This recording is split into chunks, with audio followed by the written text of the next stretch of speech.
মঞ্চের সামনে আমার এখানে কিছু মানুষ বসে আছেন। এই মানুষগুলো জুলাই আন্দোলনে যে শহীদ হয়েছে সেই পরিবারের সদস্যবৃন্দ। এই যে পরিবারগুলো বসে আছে, তাদের যে স্বজনেরা, যে প্রিয়জনেরা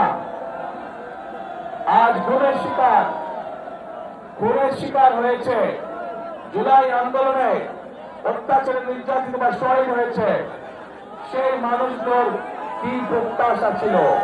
সেই মানুষদের প্রত্যাশা ছিল এই বাংলাদেশের মানুষ তাদের যে অধিকারকে বিগত 16 বছর ধরে ছিনিয়ে নেওয়া হয়েছিল, ভোটের অধিকার, কথা বলার অধিকার, সেই অধিকারকে জনগণের জন্য লড়াই করে আনতে গিয়ে এই মানুষগুলো হত্যার শিকার হয়েছে, গুমের শিকার হয়েছে, খুনের শিকার হয়েছে। প্রিয় ভাই বোনরা, বিগত 15 বছর আমরা দেখেছি যে জনগণের ভোট নিয়ে কিভাবে নিশিরাতের ভোট অনুষ্ঠিত হয়েছে। আমরা দেখেছি জনগণের ভোটের অধিকার কেড়ে নিয়ে কিভাবে আমি দামি নির্বাচন করা হয়েছিল, তথাকথিত নির্বাচনের নামে। মনে আছে আপনাদের?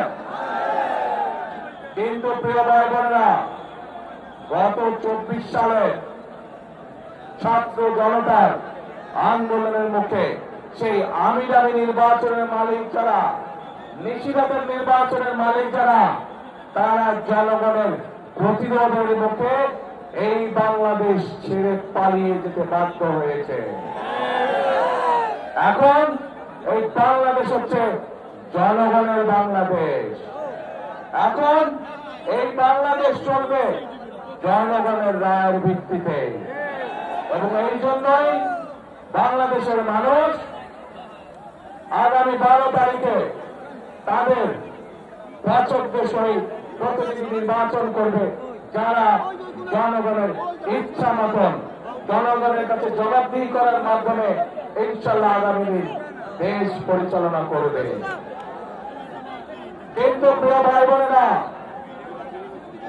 5ই আগস্টের পরবর্তীতে আমরা আশা করেছিলাম যে 5ই আগস্টের পূর্বে সেই যে স্বৈরাচার, যারা জনগণের ভোটের অধিকার, কথা বলার অধিকার কেড়ে নিয়েছিল, তারা যে ভাষায় কথা বলতো জনগণকে, বিভিন্ন বাংলাদেশের সম্মানী গণিমানী ব্যক্তিকে যেভাবে অপদস্থ করত, যেভাবে